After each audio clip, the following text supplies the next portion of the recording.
Alex, congratulations on a fantastic win. What are some of the emotions that you're feeling right now? There's a lot of emotions, definitely. Happiness has to be on the top of all of the whole list. Yeah, and I'm just trying. I'm still haven't had time to stop and think about it yet, but I'm super, super happy with the win.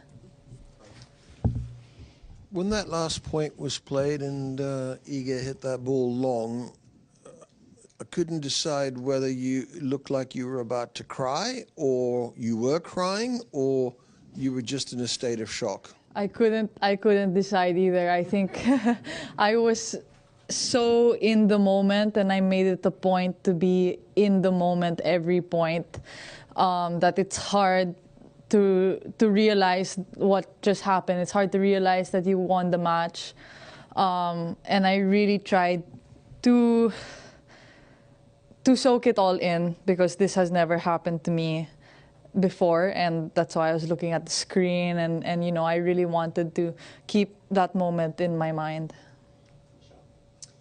Michelle Kaufman for the Miami Herald, congratulations. You seem so poised for someone who's never been in this moment before. Can you tell us, just, is this how your personality is, or is this something that you've developed over the last few years? Like, how do you seem so calm and so composed considering everything that's going on right now? Thank you. Yeah, and again, I think I don't have a lot of experience on the WTA Tour, that's for sure, but I do have experience with compartmentalizing. I have experience with being professional, and I have no hesitation to bring that part out of me out when I'm on court, and when I'm in a setting that calls for professionalism. Yeah. Can you describe what did you think, what did you feel before the game and after the game? Nerves, before and after, because you don't really feel like it's over. That's why I said about the celebration, you don't really think that the match is over, because you're still thinking about the next point, what to do next. And yeah, everybody gets nervous. I'm sure someone as great as Iga gets nervous from time to time. All these big players get nervous, so it's a matter of how you deal with it, and how, like I said, to compartmentalize. Yeah. Well done, Alex. Thank you. I'm sort of curious, like, at what point did you feel like, okay, I'm actually in this match? Like, she's won 5 Grand Slams and she's a former world #1, but I can hang with her. And then also, just, can you tell us all, like, who came in for this? I think your parents came in. Yeah. His Uncle Tony was in the box. I mean, these people surprise you, you know.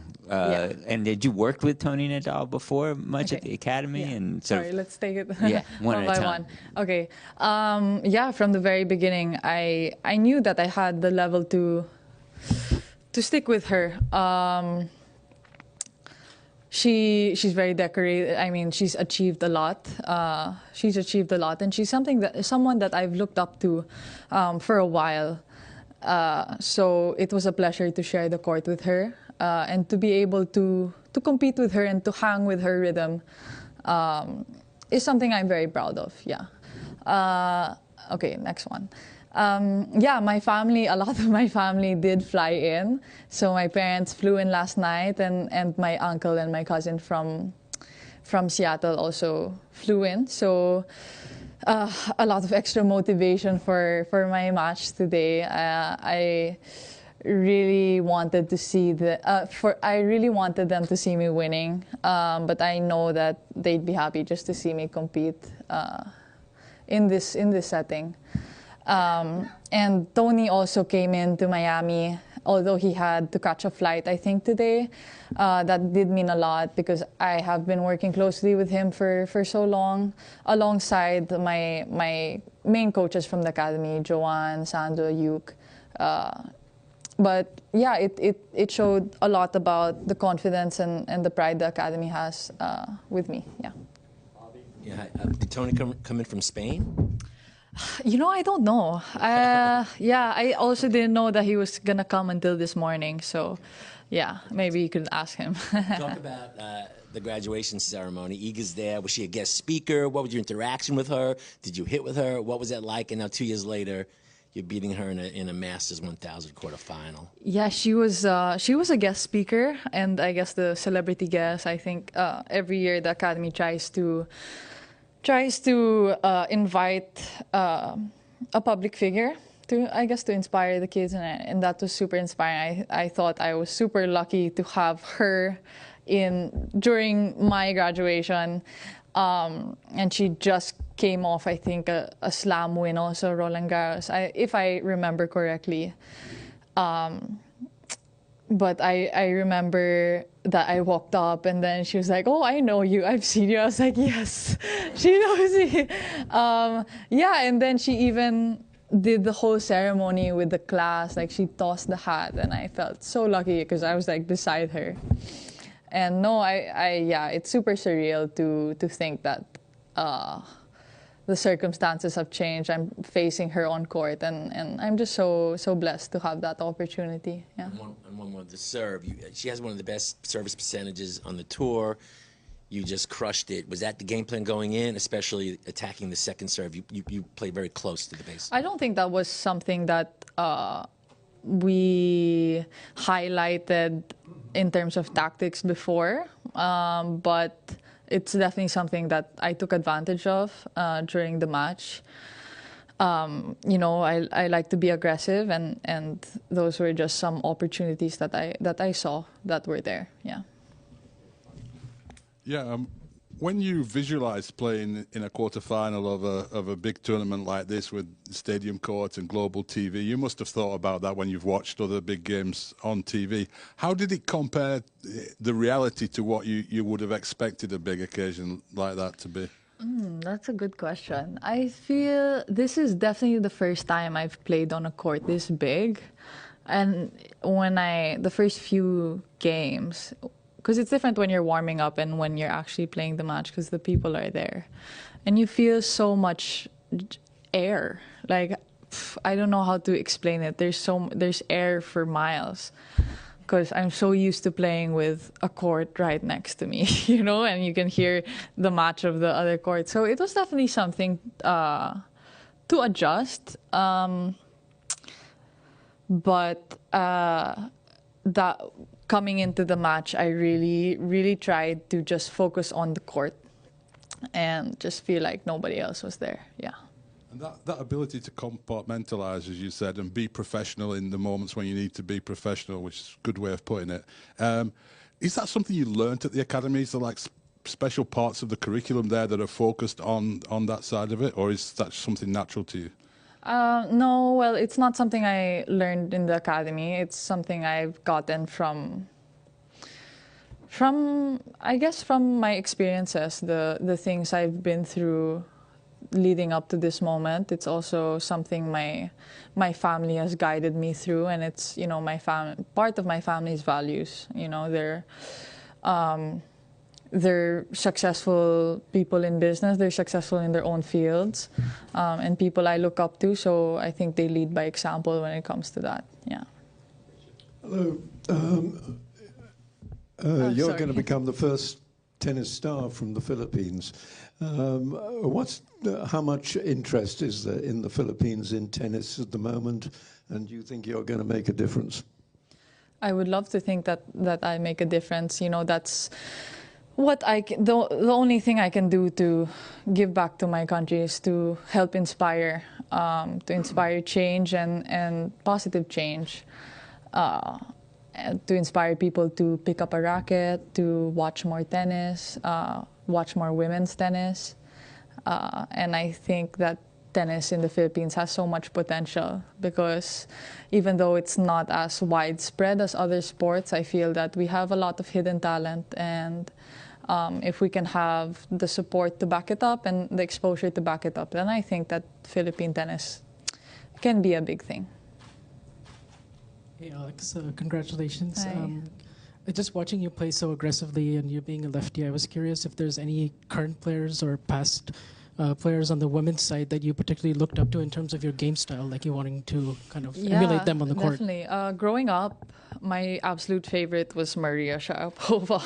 I guess I loved her grit and just obviously the way she styled herself and the way she carried herself. I was very young and she was someone I really looked up to. And then later on, people like Halep, people like Lina, Barty. So many people I've took inspiration from so many people, yeah.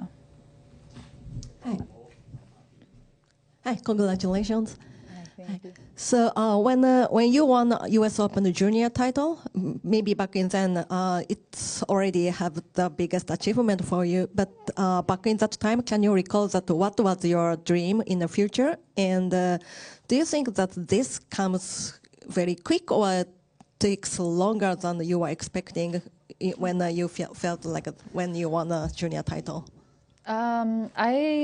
My dreams have stayed the same, stayed constant. You know, I've always been a big dreamer. So, like I said previously, to win Grand Slams has always been one of the end goals. To become world #1 has always been one of the end goals. And I think that this result came in the right time. I tried not, being a successful junior doesn't mean that you're going to be a successful professional. So I made it a point to work hard every day and to trust that my time would come. And hopefully this is the time. Yeah. There are so many questions to ask you. But firstly, how do you what's the exact correct way of pronouncing your last name? Eala. Eala? Yeah, so I say Alexandra Eala, yeah. Okay. In the last day or two, there's been a photograph circulating on social media of you, Iga, and Rafa. Have you got that picture? Yes, I do. I don't think I will ever let that go. And how many messages have you had? Has Rafa himself messaged you? No, Rafa has not personally messaged me. But then again, I have turned my notifications off. I think that's also part of being professional and compartmentalizing. Sorry, I'm repeating, but yeah.